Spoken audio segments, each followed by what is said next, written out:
सुमित्रा नंदन पंत 1900 से 1977।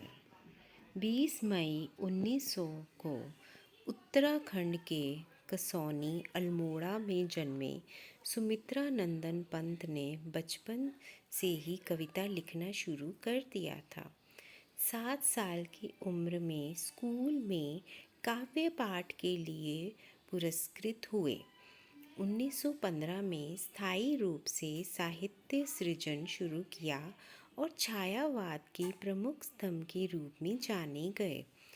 पंत जी की आरंभिक कविताओं में प्रकृति प्रेम और रहस्यवाद झलकता है। इसके बाद वे मार्क्स और महात्मा गांधी के विचारों से प्रभावित हुए। इनकी बाद की कविताओं में अरविंद दर्शन का प्रभाव स्पष्ट नजर आता है।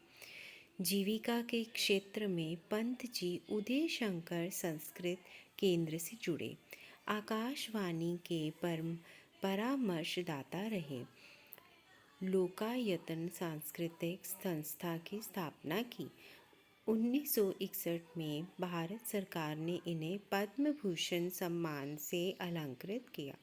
हिंदी के पहले ज्ञानपीठ पुरस्कार विजेता हुए।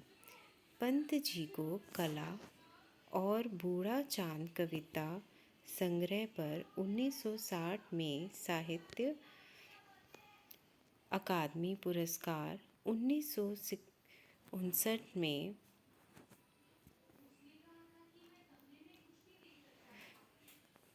चिदम्बरा संग्रह पर ज्ञानपीठ पुरस्कार सहित अनेक पुरस्कारों से सम्मानित किया गया।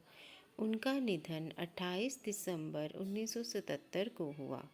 इनकी अन्य प्रमुख कृतियां हैं वीणा, पल्लव, युगवाणी, ग्राम्या, स्वर्ण किरण और लोकायतन। पाठ प्रवेश।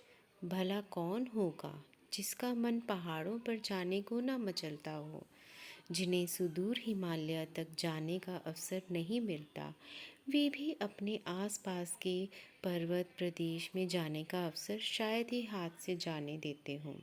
ऐसे में कोई कवि और उसकी कविता अगर कक्षा में बैठे बैठे ही वे अनुभूति दे जाए जैसे वह अभी अभी पर्वतीय अंचल में विचरण करके लौटा हो, तो प्रस्तुत कविता ऐसे ही रोमांच और प्रकृति के सौंदर्य को अपनी आँखों ने निरखने की अनुभूति देती है। यही नहीं, सुमित्रा नंदन पंत की अधिकांश कविताएं पढ़ते हुए यही अनुभूति होती है कि मानो हमारे आसपास की सभी दीवारें कहीं विलीन हो गई हों। हम किसी ऐसे रम्य स्थल पर आ पहुँचे हैं जहाँ पहाड़ों की अपार श्रृंखला है, आसपास झरने बह रहे हैं और सब कुछ भूलकर हम उसी में लीन रहना चाहते हैं। महाप्राण निराला ने भी कहा था, पंत जी में सबसे ज़बरदस्त कौशल जो है वह है शैली की तरह अपने विषय को अनेक उपमाओं में संवार कर मधुर से मधुर और कोमल से कोमल कर देना। पर्वत प्रदेश में प्रवास।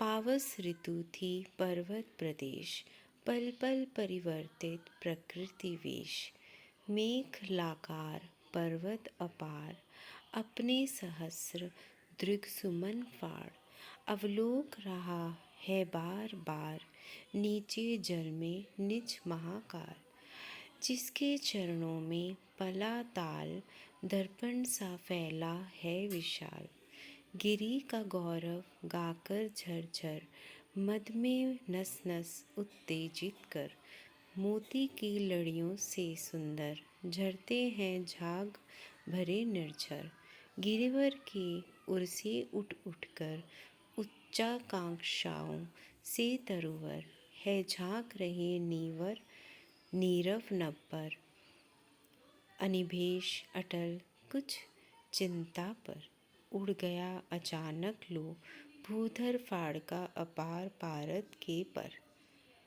पाठांतर वारिद।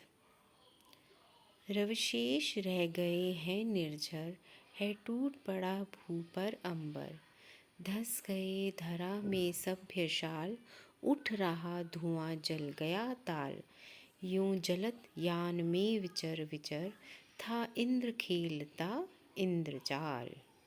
धन्यवाद।